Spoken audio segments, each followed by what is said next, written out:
गांव हुआ करता था। उस गांव का नाम था गंगानगर। गंगावती बारिश के मौसम में भरकर गंगानगर में आ जाती थी। तब पूरा गांव पानी में डूब जाता था।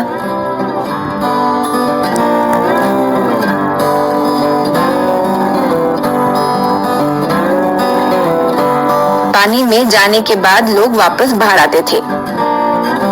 इस गांव में सिकंदर नाम का एक युवक रहता था। वो एक चावल के गोदाम में मजदूरी करता था।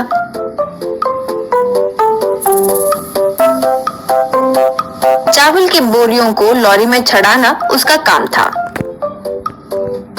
उसकी शादी हो गई थी और बच्चे भी थे। माता पिता भी थे। उन सबकी देखभाल करने की जिम्मेदारी उसी की थी। इसीलिए मिले मजदूरी के पैसे काफी नहीं होने से वो दुखी रहता था। इसीलिए वो दूसरा काम भी करता था। वो ये था कि जब गांव में बाढ़ आती तो नाव लेकर पानी में जाकर एक लकड़ी से पानी में वस्तुएं ढूंढना शुरू करता था। उन्हें ऊपर लाता था। उसमें अगर कुछ कचरा होता तो फेंक कर, कोई महंगी चीज होती तो ले लेता था।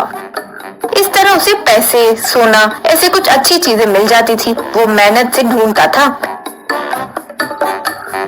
फिर उन्हें दुकान में बेचकर पैसे कमाता था। एक दिन गोदाम में बोरी उठा रहे सिकंदर को टीवी पर लेडी न्यूज रीडर आज की मुख्य समाचार, जोरदार बारिश की वजह से गंगावती से बाढ़ आने की संभावना है, इसीलिए वहाँ के गांव वाले सावधान रहें, यूं बोली। वो सुनकर सिकंदर जैसे सोचा वैसे ही बाढ़ आई और गांव डूब गया। सिकंदर नाव लेकर पानी में जाते हुए लकड़ी से पानी में ढूंढना शुरू किया। लकड़ी को बाहर निकाल कर देखा तो उसमें एक आईफोन दिखाई दिया। तब वो आईफोन मिल गया। इसकी कीमत तो अच्छी होगी। मेरी किस्मत अच्छी है, यूं सोचा। फिर वो घर आकर इस फोन को ठीक कराने के पैसे तो मेरे पास नहीं है। फोन पानी में गिरे तब उसे चावल में रखने से वो पानी निकल जाता है और वो ठीक हो जाता है, ऐसे कहीं पड़ा था, यूं सोचा और उस आईफोन को चावल की बोरी में डालकर उसके ऊपर चावल डाल दिया। बारिश कम हुई और गांव मामूली स्थिति में आ गई। वो चावल की बोरी से फोन निकालकर उसे ऑन किया। वो ऑन हुआ, देखा तो उसमें बहुत सारे मिस कॉल्स थे। इतने में फोन फिर से बजा। वो घबराते हुए फोन उठाया आगे से। हेलो राजन भाई, क्या हुआ? फोन बंद आ रहा था। खैर, शाम को 4 बजे पिज्जा शॉप के पास हमारा आदमी तुम्हारे आदमी को माल देगा। कोड के तौर पर वो कहेगा आज आसमान नीला है, तुम्हारा आदमी हाँ बादल भी छाए हुए हैं, यूं जवाब में कहलवाना। ठीक है ना? रखता हूँ भाई, कहकर फोन काट दिया। सिकंदर ओहो, तो ये फोन राजन नाम के आदमी का है। वैसे क्या माल होगा, देखते हैं कि क्या है, यूं सोचा।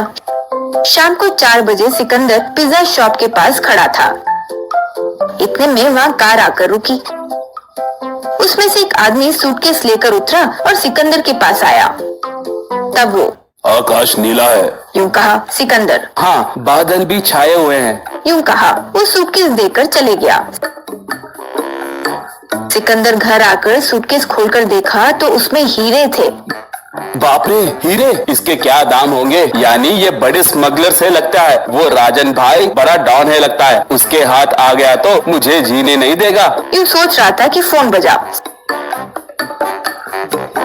सिकंदर फोन उठाकर हेलो, यूं कहा। आगे वाला हेलो, कौन बात कर रहा है? यूं पूछा। सिकंदर मुझे फोन मिलाकर कौन बात कर रहा है यूं पूछ रहे हो? तुम कौन हो? यूं कहा। तब वो ये तुम्हारा फोन नहीं है, मेरा फोन है। मेरा नाम राजन है, यूं कहा। बस सिकंदर की दिल की सांसें रुक गई। तब वो भाई मेरा नाम सिकंदर है, मुझे माफ करो भाई, ये मेरा फोन नहीं है, ये मुझे पानी में मिला भाई। अभी कोई फोन मिलाकर हीरे भी देकर गया है, वो मेरे पास ही है भैया। मैं हाथ जोड़ता हूँ, मुझे कुछ मत करो। आपका फोन आपको दे देता हूँ, आपके हीरे भी दे देता हूँ। आप जहाँ आने के लिए बोलोगे वहाँ आऊंगा भाई, यूं कहा। राजन तुम्हें आने की जरूरत नहीं है, मैं ही तुम्हारे पास आऊंगा। तुम्हारा एड्रेस बोलो, यूं कहा। सिकंदर ने एड्रेस दिया। थोड़ी देर में उसके घर के सामने एक हेलीकॉप्टर आकर उतरा।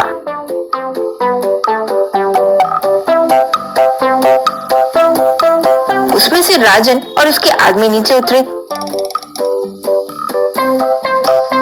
सिकंदर राजन को फोन सूटकेस देकर भाई मुझे कुछ मत करो भाई, मुझे कुछ हो गया तो मेरा परिवार रास्ते पे आ जाएगा, कहते हुए पैर पकड़ा।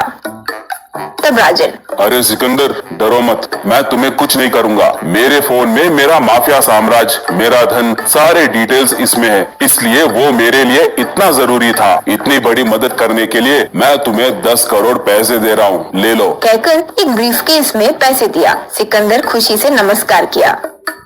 उन पैसों से सिकंदर बड़ा घर कार खरीदकर आराम से जीने लगा।